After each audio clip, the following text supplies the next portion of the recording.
तो दुनिया में नंबर 1 वाले लोग ये भी तो जानते होंगे, भारत सबसे बेरोजगार देश है दुनिया में। हम प्रति व्यक्ति आय कहाँ खड़े हैं? दुनिया में लोगों को इलाज मिल जाता है, दवाइयाँ मिल जाती हैं, वहाँ के नागरिकों को सब सुविधाएं हैं। क्या भारत के नागरिकों को वो सुविधाएं हैं? दुनिया में कहीं इतनी बेरोजगारी नहीं होगी, इतनी बेरोजगारी है। और फिर दुनिया में नंबर 1 है, तो दुनिया का नंबर 1 देश जो है वो बैलेट से वोट डालता है। अगर आप दुनिया में नंबर 1 हो गए हैं तो दुनिया के नंबर पे 1 जो देश है उसकी नकल कर करके बैलेट पे भी वोट पड़वाइए, तो हम मानेंगे कि आप दुनिया में नंबर 1 हैं और नंबर 1 देश से कुछ सीख करके आए। युवाओं की पहली पसंद है। कौन सा आंकड़ा, कौन सा सर्वे का नाम बताओ आप? एजेंसी है वर्ल्ड लेवल की जो। अरे एजेंसी देखिए, जैसे आपका चैनल है तो चैनल पे ऐड तभी चलता है जब कोई पैसा देता है। अगर कोई चाहे बिना पैसे के आपके चैनल पे ऐड चला लेगा तो बस समझ लीजिए किसी कंपनी को आप पैसा दे दीजिए और कंपनी आपका प्रचार करके बताएगी आप दुनिया में नंबर 1 है। हम तमाम लोगों को जानते हैं जो दुनिया में नंबर 1 है, अपने आप को डेली कहते हैं। एक मैगजीन छापते, बोला दुनिया में नंबर 1 मैगजीन। अरे कौन मान लेगा दुनिया में नंबर 1 मैगजीन, दुनिया में नंबर 1 अखबार? आपके अखबार भी तो लिखते हैं कि हम दुनिया में नंबर 1, हम प्रदेश में नंबर 1। जैसे हम आपसे जानना चाहें कि जो हिंदी अखबार हैं इनमें नंबर 1 कौन है, तो आप कभी एक का नाम ले दोगे, कभी दूसरे का नाम ले दोगे। इंडिया गठबंधन की अगली बैठक तो इसलिए जो एजेंसी, लेकिन मोदी केंद्र सरकार रथ चला रही है कि 2047 तक विकसित भारत और मोदी की गारंटी। देखिए केवल रथ नहीं चला रहा, रथ के साथ साथ जैसे बच्चों के लिए मुझे याद है मिड डे मील दिया जाता है जिससे बच्चे पढ़ने आए। इन रथों में मुझे लगता है खाने का सामान भी रखा है कि लोग देखने आए। अगर खाने का सामान इन रथों में ना हो तो कोई देखने नहीं आएगा इनका काम। और फिर क्या काम बताएंगे बताइए आप? जिस सरकार ने चरम सीमा पर महंगाई बढ़ा दी हो, चरम सीमा बेरोजगारी बढ़ा दी हो, इनकी सरकार में एक ही गारंटी है महंगाई की, इनके सरकार की गारंटी है बेरोजगारी की, इनके सरकार की गारंटी है कि सड़क पे ट्रैफिक पुलिस नहीं, सांड दिखाई देंगे आपको। और किसी बड़े शहर में आप चले जाएं, ट्रैफिक पुलिस से ज़्यादा सांड सड़कों पे दिखाई दे रहे हैं। तो ये गारंटी है इनकी कि अगर आप सड़क पे चलोगे तो बीजेपी की गारंटी है कि सांड जरूर मिलेगा आपको। 2024 लोकसभा चुनाव क्या अभी हाल में ही पैसा पकड़ा गया, जाने क्या क्या बातें चलाई जा रही हैं। आपको पीछे मुड़ के भी देखना चाहिए। एक समय पे आपने इत्र व्यापारी क्या पैसा पकड़ा था और समाजवादी पार्टी को बदनाम करने के लिए, समाजवादी पार्टी पर आरोप लगाने के लिए बाकायदा एक प्रोपेगेंडा किया गया। जनता ये जानना चाहती है, जिस इत्र व्यापारी पे 250 करोड़ रुपए पकड़े गए थे, 250 करोड़ रुपए, इसी तरह लॉकर में, इसी तरह मशीनें आई थीं, इसी तरह अधिकारी आए थे, सुनने में आ रहा है कि उसका पैसा वापस कर दिया।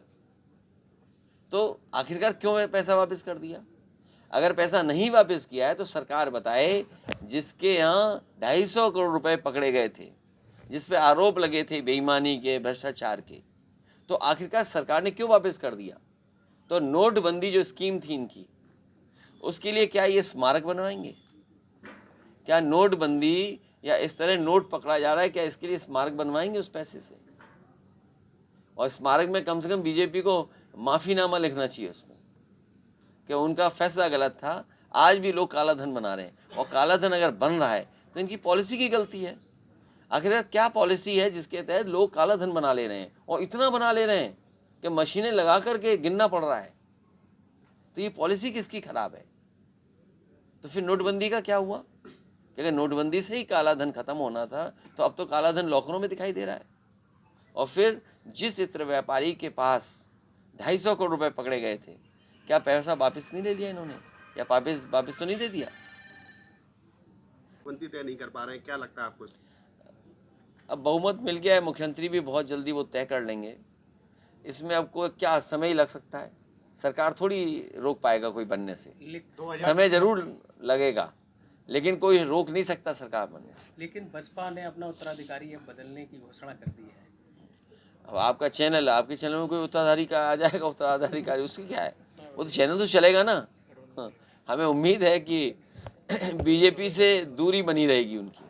सबसे बड़ा राज्य उत्तर प्रदेश है, समाजवादी पार्टी बड़ी पार्टी है, किस तरह की 24 की तैयारियां हैं जिस तरह से विधानसभा चुनाव के नतीजों के बाद? 24 की बहुत बड़ी तैयारी है।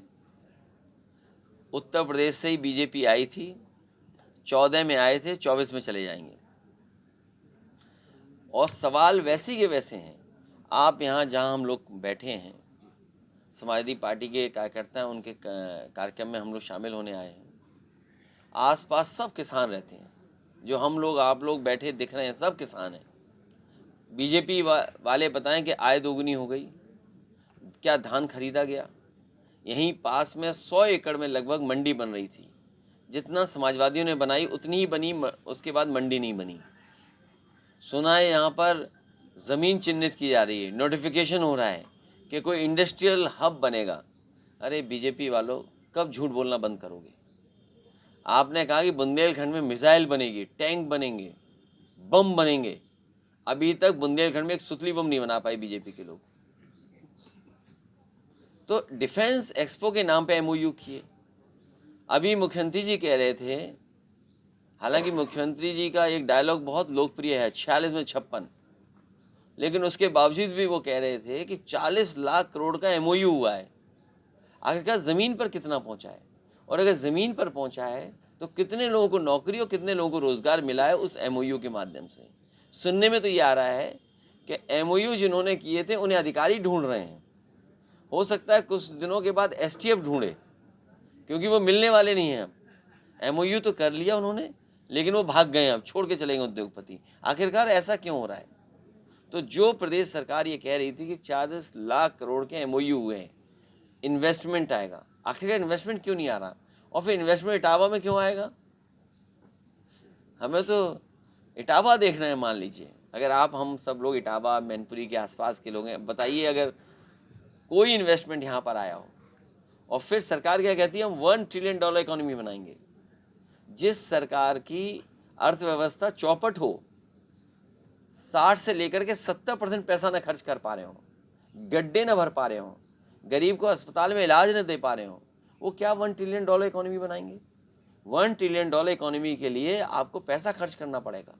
आप 70% पैसे नहीं खर्च कर पा रहे, तो आपकी $1 ट्रिलियन इकोनॉमी कैसे बनेगी? और फिर नौकरी बता रहे हैं, हमने नौकरी दे दी। कहाँ नौकरी दे दी? कह रहे हैं घर घर नल। अरे उन्हें देखना चाहिए, जब नल लगाने जाओगे तो घर घर बेरोजगार बैठा है, वो बेरोजगार आपसे रोजगार मांगेगा। घर घर नल तो ठीक है, लेकिन घर घर बेरोजगार भी बैठे हैं। उन घर घर बैठे हुए बेरोजगारों के लिए आपके पास क्या इंतज़ाम है? और हम और आप सब इटावा के लोग हैं, लाइन सफाई की दुर्दशा पे भी कुछ बोलिए। जानवर एक के बाद एक मर रहा है। शेर मर गया, ये मर गया, एंटीलोप्स मर गए, डियर मर गया। कितने मारेंगे ये लोग जानवर? मुझे तो लगता है कि इनकी सरकार बनती रही तो सब मर जाएंगे जानवर यहाँ पे। देखती है और क्या वो है?